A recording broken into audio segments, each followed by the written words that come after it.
We have an exciting announcement. It's a Warped 1 hour premiere event. It's showtime! With death-defying tricks. Everyone seems so excited that I'm in the talent show. For the main attraction. The Wheel of Death? Oh, he's so excited, he fainted! Shocking twists. And it all leads up to this. We finished our graphic novel! This is amazing! Be here for the Warped 1 hour premiere event. Next. Only on Net. Before we get into tonight's video, this Warped Season 1 Final Thoughts video, combined with my reaction to the Brett Bodine and Ryan Newman installments to finish out Season 1, is brought to you by my newly updated NASCAR diecast collection of favorite drivers, old, new, past, and present. And so this is what I got. We finally got the Austin Dillon 2020 Samsung Radio Shack 500 win off the pedestal, and the Zane Smith 2020 Craftsman Truck Series MIS No Fans race win diecast off the pedestal and sitting there looking good, where exactly where I plan to put them. And see right here, the car on the far left and the car second to the furthest to the right. Those are the new additions to the Kyle Petty part of this. The 1991 to 93 Miller Yellow Pontiac Grand Prix that almost won the 1992 Winston Cup Championship, and the 1993 scheme that also finished fifth in points the very next year, like the year before. And of course, we have the 2001 Charity Ride Dodge, which my dad got me for Christmas a couple years ago, Christmas 2020 going into New Year's 2021. And then, of course, I had that one, the Father's Day Dodge from 2004 June MIS, when me and my dad got stuck in a heavy traffic jam due to a serious accident. We missed driver introductions. We're running to our seats during the anthem. And then as soon as they said, "Driver, start your engines," and did pace up, we were lucky to make it to our seats right before they dropped the green flag. And Daryl said his boogity, boogity, boogity on the TV broadcast that I didn't get to listen to. And so I've had that one since I was a kid. I've had that 2005, standard Georgia Pacific Brawny Charger, the Hot Wheels one on the top since I was a kid. We found that shit in the store, and then we bought that one, the Team Caliber pit stop version at the track, and that's Team Caliber, the 2002 Charity Ride, except it's the owner's one where it has all the decals on it. The pit stop one has some of the decals, and that's the 2003 Victory Junction Dodge here, and the 2003 Pop Secret Microwave Popcorn Ford Rockingham, and the Garfield Dodge from the same year they ran the Brickyard 400. So, and these two right here, Mellow Yellow and Charity Ride from 91 to 93, and 2002 I bought at the flea market, back over on, was it Wednesday, I think? Yeah, Wednesday, when I made my return to the Spurs just to finish the season. So we're saving that conversation for another day. But anyway, of course, we got the usual suspects here. 2001 Dale Sr. Daytona 500 last ride car, Austin Dillon 2014 Cheerios, liquid color 2014 rookie car, and the 2001-2002 Kyle Petty Sprint Dodge. And there's the autographed Kyle Petty 2003 standard paint scheme in the box, autographed the box and the car. And there's the alternate version of that standard paint scheme with Brawny mainly on the hood, the Dale Senior lunchbox, a couple 164s of Senior and KP 45 all around. But here's the part I didn't show you. Sorry, my finger got in the damn way. That one's been there for a while. The one before I left, but I just got the one at the Jamie's Flea Market on Wednesday. So when I go back, if it's still there, I'm going to have enough money by then. Next time, I'm going to buy the 1996 42 Coors Light Pontiac and put it right in this part. And then we have the 2020 Junior Johnson Southern 500 Throwback that nearly won that race and could have won it if he had one more lap to pass Harvick, finished second. And then we have a Dale Senior plastic bottle holder, a Dale Senior mug, and an Austin bottle. I had one that he gave me that he was using, but he let me have. And when I was getting rid of Coke bottles, I thought I didn't need, but some of them I could have kept. I accidentally threw them away. There was one with Sean on it, I could have kept for Sean Elliott for the Spurs. There was one with John on it, I think I could have kept, but I don't know if I would have needed the John one, but the Sean and Austin ones, the Sean one and I could have kept for the Spurs one in my room upstairs, some of the Spurs displays, and I could have kept, that Austin one and put it on display here or in the cabinet in the office there, but oh well. But anyway, we got the usual suspect here, the Haley bottle. So if I find, there's a lot of shitload of Thai bottles I need to find. I need to find a shitload of Thai bottles, so therefore, that's going to be one of them. Oh, and speaking of Warp, there's a Warp video, but I want to say those opening cutscene. Adam Colburst, a rude customer, liked my shit, so let's go. He probably followed me, if anything. So that's the Haley bottle. I'm planning to put a Thai bottle right there next to it. There's the 2020 Hump Day Geico car. Geico Chevrolet, that Ty led the first 7-8 laps of that random Darlington race that shouldn't have happened, because of COVID. The first 7-8 laps did. It was beautiful, and that was the last time he ran that car as the team shut down at the end of that season, that wild season due to COVID. And then this is the Noah Gragson, Daniel Hemrick section. So I only got 2 so far, and I plan to put more. And there's all the boxes that I decided to keep in case, eventually these young drivers are going to get older and they're going to retire and they'll be worth a lot of money one day. But the Kyle Petty ones are always going to be worth a lot. And that Dale Sr. hauler and truck, that trailer that goes with the 2001 Last Ride car, is worth a lot of money now that he's gone. But anyway, what are we fucking waiting for? Let's get into what this video is actually meant for. Warped, the final thoughts on season 1 and my reaction to the Brett Bodine and Ryan Newman installments to close out this first season. So, what's going on, everybody? First off, happy Thursday, and it's officially Richmond race weekend and King of Pissing It Up weekend. So we got the Pontiac Excitement 400 at Richmond this Sunday afternoon. We got the Spurs playing the King of Pissing It Up, the first time back in San Antonio since, we traded that useless shit bag away, because someone with two people with actual talent, Zach Attack Collins and Jock Londale, took his spot and he got pissed off. In the last game they played at, I didn't even watch in Portland, that he tried to talk shit to them. Jock, and Zach Attack fucked him up like Fabricio Berta. So I'm glad that useless shitbag is off my team, and we're gonna keep showing them who's boss. That Jock, and Zach Attack own that worthless fraud. So, therefore, we're going to prove it to him tomorrow night, and we're going to prove it to him Sunday night after the Pontiac Excitement 400, but that's beside the point. So, therefore, we have that, and then we have the Hardee's 250 and Saturday afternoon after my haircut and shave with my dad and our cousin Kenny. So, I'll get the haircut on Saturday. I'll get the haircut, watch the race first, and then take care of the shaving part. So therefore, I probably will have to upload and edit my haircut video first. But if I change my mind, decide to take care of the shave right away, even if I'm missing, I have to miss the first part of the race. Fine, I'll edit the video and do that part, but then watch the race first, and then upload my reaction video to the Hardee's 250, and then upload the haircut video and then do my reaction video to the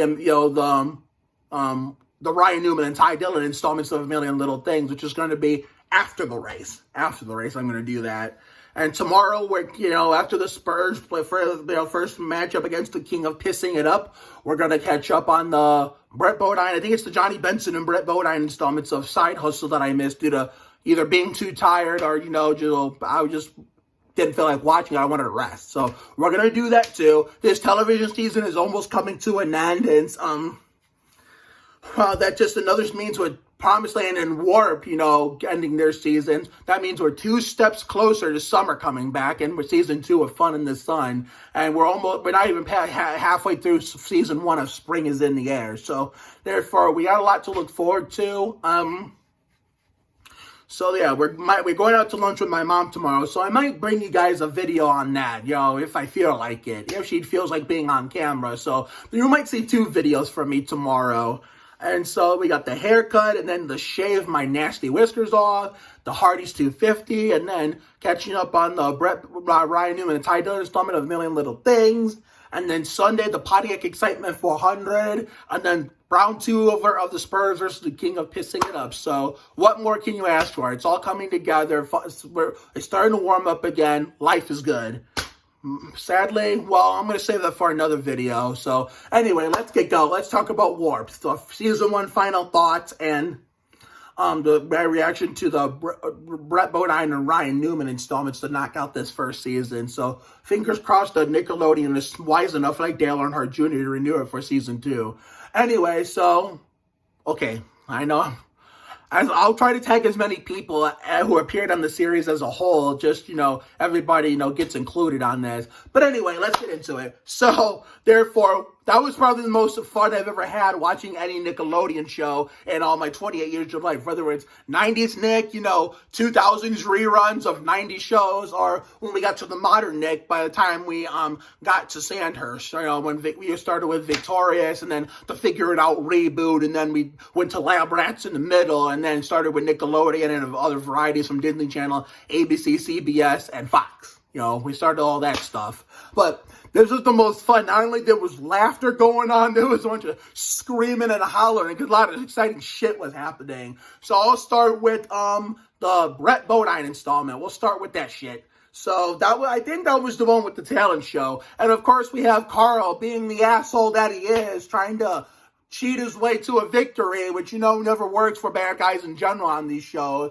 But we never got to see who won or lost the talent show, or won or lost as a whole, because everybody was too fucking busy with how exciting that that dangerous. It didn't look all that dangerous like I knew, like they were talking about, which made me initially think it was going to be really dangerous. But they got a lot of the donations were overflowing for the crazy stud, and luckily those people who had their own studio actually were able to get their water damage fixed and get their studio back to rehearse for their talent shows, which maybe we'll get to see in the second season if there is a second season. So, and Darby was big time pissed at the beginning. Who could really blame her, considering Ariana Molkara, this show has made her one of my ultimate favorite actresses as of this year. So I'm blessed that she follows me on Instagram. I hope I can get her follow on Twitter and on Instagram, and her friendship on Facebook, and a follow on TikTok, and a sub on YouTube. So Ari, if you're watching this, therefore I hope you can add me on and subscribe and follow all the rest of my socials like you did Instagram. I love you so much, and I hope we get a season 2 of more Darby action and lots of cool ass outfits. And you ask, oh, which one's your favorite? They're all my favorite, 'cause that's how awesome you are, and you love Ricky Martin too. So I got this for you, Ari. Don't tell Margaret though. But anyway, the talent show part. I mean, Carl proved what an asshole he is by thinking he had us thinking he was going to sing. But assholes, characters who are assholes, that are made good, big, damn good assholes by good people that are actually talented actors, like Parker Pandle. He had us thinking he was going to sing, but of course I knew he was going to smash shit like he was the fucking Incredible Hulk. I don't know what the fuck that was. But he thought he was Incredible Hulk, but when Ren had the dog, doing the shit, I knew that was not going to win because, Ren and the dog stunk it up like Terry Labonte, like the Spurs did last night. Oh my God. So do they train these animals to do the right things that they need them to do for the show, for the final outtake, they show us fans on TV? Because if so, they did a damn good job. I mean, Maybe that's why my fear of dogs that I've had all my life is starting to go down just a little bit. Because I bet when I was really little, look at this. My fear of dogs was all the way up here. Now it's not all the way down here yet, but it's somewhat up here, middle, halfway through. But man, that was so cute, though. That was so cute. And considering that Olivia couldn't pimp it up with Milo in peace because she was handcuffed to that Arnold the Magician guy, I don't know how that damn thing he was supposed to make appear and disappear got in her shirt, but I think that was planned. He planned it, but it kind of went awry, unfortunately for them. They had to run out there together, handcuffed. And we never got to see them unhandcuff each other, which sucked. But hey, and when Milo and her were flirting and pimping it up and hugging, unfortunately Arnold had to get sucked in there unwillingly. It was a handcuff situation. So therefore, and then we had Wilson, wanting to go into space as the first, comic book, realtor, or however the fuck he said it. But unfortunately, that Kevin Smith guy, who's also going to be tagged in this because he was a big part of this season, took his spot. I love how they reference all these characters from other episodes that they did this or they did that, but we never see them anyway. Anyway, so Yeah, that talent show shit, I mean, that was off the charts, even though there was no winner or loser. And the last thing I'll say about that episode is I had the Mike Skinner ready thinking we were going to kick Carl's ass once again, but we didn't get to do any of that, so I had to put the Mike Skinner back until for hopefully next year. Now, for the Ryan Newman installment, the true season finale, and hope this is not the series finale, because I will cry, meaning I won't get to see my precious Darby again, but let's hope we get to see more of her in season 2, but anyway, okay, so this one was a funnier one to me. The first one was funny, but this one was funnier. I mean, Milo was so obsessed with that damn that Marvel, whatever the fuck that was called. The one that, they were treating, that he worked so hard on. And then, Hurley fucked up the computer like Fabrizio Alberto. It caught fire. It was already fucked up as it was. But then he fucked it up even more like Fabrizio Alberto by throwing soda on the shit. Even if it was water, it would have done the same goddamn thing. But, I mean, what can I say? And Ari, speaking of Ari, she likes my post. Let's go. She's watching. That girl is watching me. Oh, yeah. Okay, so, and we're talking about the scene that she was in as Darby with Chris as Hurley, and they were trying to get that computer to work. I mean, Milo, it's his computer, so he was screaming at it. Of course, that shit doesn't work. Hurley thought it would be a better choice of talking gently to it would even help, but nope, it didn't. Even if we tried that in real life, even if I tried that in that situation, that shit wouldn't work. Even on TV shows, some of that imaginary shit doesn't work, unfortunately. But, oh, man, so, I mean, I knew they were going to figure it out in a way.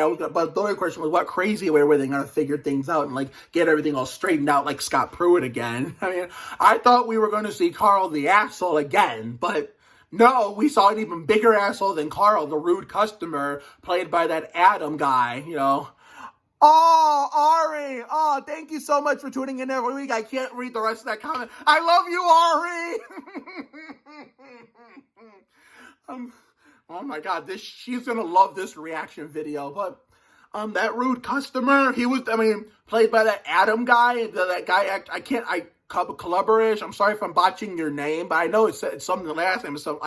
I'm sorry I'm botching your last name. I know it's something like that, but he was out for blood, especially after the way Milo kind of told him what, he had to follow the rules and stuff. And then when he tried to play up, give it back to him and Hurley in that long line, it backfired on him. And they didn't even dig through the bag like Dick Trickle. And, oh, mama, I thought he was going to, kick the shit in like Ricky Rudd. That rude customer was out for blood tonight. I thought he was going to beat them down, but he couldn't do anything about it because they fucked up his package that they thought this comics Marvel was in. And then, when Ren found it, the whole time Ren had it is either Ren found it under the sofa, like she said, or she probably stole it. Either way, shame on her, like Shane Meal. But then when she gave it to Ruby lost all responsibility and tried to, I can't remember what she tried to do, but she didn't do a good job of it because she accidentally shredded the goddamn thing and got it everywhere. And she tried to cover it up to protect Milo and keep him from getting upset with her and, tarnish their friendship as best friends. And they did all this shit, I know they did the dumpster dive, and that shit was nasty as fuck. I mean, oh my God, I probably would pussy out if I was an actor and they made me do that. I tried to make somebody else do that shit in my casting group, on the actors on a show that play these characters. I probably would make my other castmate do that shit. But Kate Godfrey is one hell of a tough cookie to do nasty shit like that. I mean, wow. What more can you ask for? Eventually the truth came out, but what was the first thing they did? The dumpster diving was first. Oh my God, let me watch this quick. Rewind it. Okay, unfortunately the tape didn't go back that far, but seeing, Ren coming in about the sequel, coming in to actually with the copy they needed, to sell all those copies and make a big fortune out of. I actually remembered, but this one did have Milo in it. Ruby tried to go to the Chinese place across the street from the store and try, of course, that's realistic. That's real life stuff. If you drop your phone in liquid or any electronic device, soak it in rice, but like regular rice. And here, I thought she got regular rice in the form of Chinese rice, but no, it was some nasty ass soaking deep fried rice or some shit. But she got in translation, she got the wrong rice. So therefore, that and the deep sea diving in the dumpster, wow. Wow. And then, of course, when after the deep sea diving, eventually Ruby spit out the truth, and, considering that, he wasn't even mad. Milo handled it perfectly like a man. That's what a man should really do when a friend, their best friend or their friend or whatever, or even their girlfriend, his boyfriend, does something like that,